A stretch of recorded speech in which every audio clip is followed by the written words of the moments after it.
I never thought a parent-teacher conference would turn into something straight out of a drama, but here we are. My son, Jake, is 8 years old, bright, kind, and painfully honest. He's the kind of kid who'll tell you your breath smells like onions if you ask.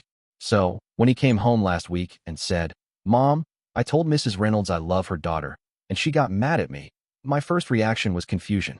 Jake isn't the type to lie, especially about something like that. But when I pressed him for details, he just shrugged and said, "I don't know why she didn't believe me."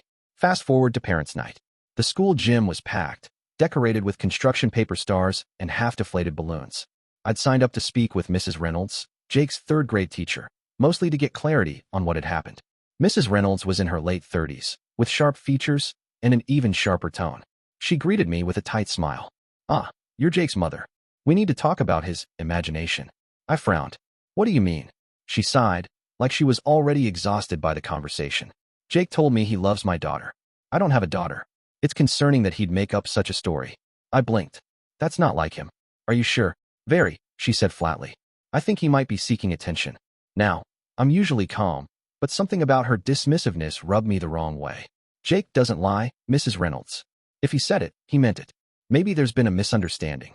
She gave me a look, the kind teachers reserve for those parents.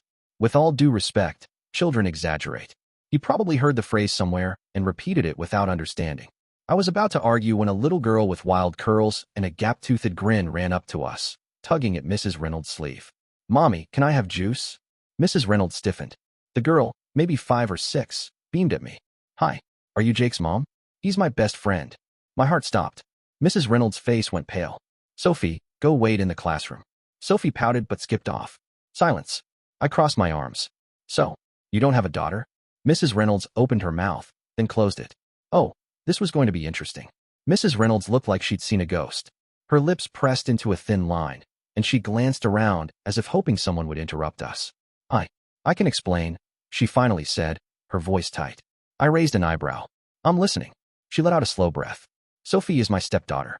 My husband's from a previous marriage. I don't usually bring her up at school because, well, it's complicated."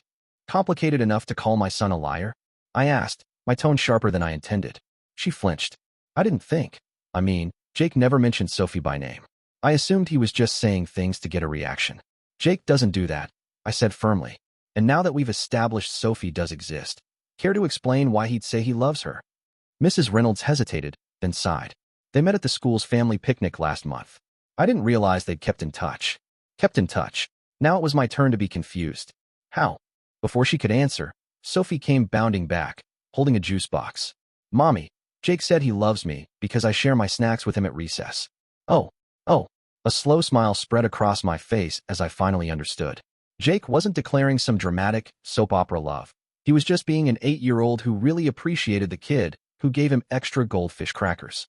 Mrs. Reynolds looked mortified. Sophie, completely oblivious, grinned up at me. "Jake's my best friend.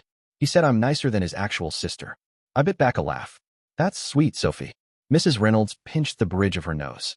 "Sophie, go sit down." "Now." Sophie stuck out her tongue, but obeyed. Once she was out of earshot, Mrs. Reynolds exhaled sharply. "I owe you, and Jake, an apology. I shouldn't have assumed he was lying." I nodded, but something still nagged at me. "Why were you so quick to dismiss him? And why keep Sophie a secret?" Her expression darkened. "It's personal. My husband's ex-wife is difficult. She doesn't like me being around Sophie. I've tried to keep my work and personal life separate to avoid drama." I softened slightly. "Co-parenting could be messy, I got that. But still, you could have just asked Jake what he meant instead of accusing him." She winced. "You're right. I'll talk to him tomorrow." I was about to respond when Sophie came running back, this time clutching a crumpled drawing. "Look, Jake drew this for me." It was a stick figure masterpiece. Jake, Sophie, and what looked like a giant cookie between them, scrawled at the top in Jake's messy handwriting. "I love Sophie. She's the best." Mrs. Reynolds' face went through about 5 emotions at once. I smirked. Guess that settles it. But as I left the gym, I couldn't shake the feeling there was more to this story. The next morning, I dropped Jake off at school, still turning over last night's events in my head. Mrs. Reynolds had seemed genuinely rattled, not just embarrassed, but almost afraid. And that difficult ex-wife comment? Something wasn't adding up. Jake, oblivious to the drama, hugged me goodbye and sprinted toward his friends. I was about to leave when I spotted Mrs. Reynolds at the classroom door. She looked exhausted, her usual crisp blouse slightly wrinkled, dark circles under her eyes. Our eyes met. She hesitated, then walked over. I owe you a proper explanation, she said quietly. Turns out, the story was messier than I thought. Mrs. Reynolds' husband, Mark, shared custody of Sophie with his ex-wife, Vanessa. According to Mrs. Reynolds, Vanessa had been fighting for full custody, claiming Sophie was uncomfortable around her. Vanessa twists everything, Mrs. Reynolds admitted.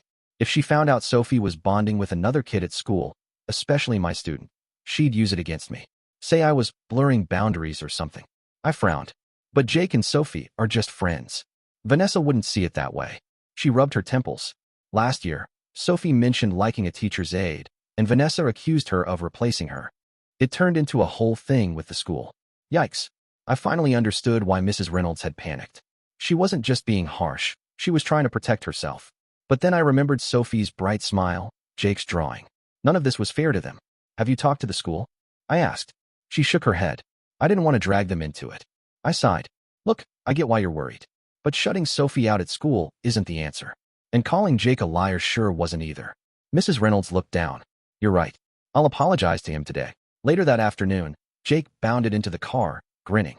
Mrs. Reynolds said sorry. And guess what? Sophie's mom is picking her up today, and she wants to meet me. My stomach dropped. Vanessa? Jake nodded. Sophie says her mom's kinda strict. I parked near the school entrance, watching as a sleek SUV pulled up. A woman with a sharp blonde bob stepped out. Vanessa. Sophie ran to her, but Vanessa's eyes locked onto Mrs. Reynolds. The tension was instant. Then Sophie tugged her mom's sleeve, pointing at Jake. Vanessa's expression shifted. First confusion, then something almost calculating. Mrs. Reynolds stiffened. This was about to get ugly. I took a deep breath and stepped out of the car.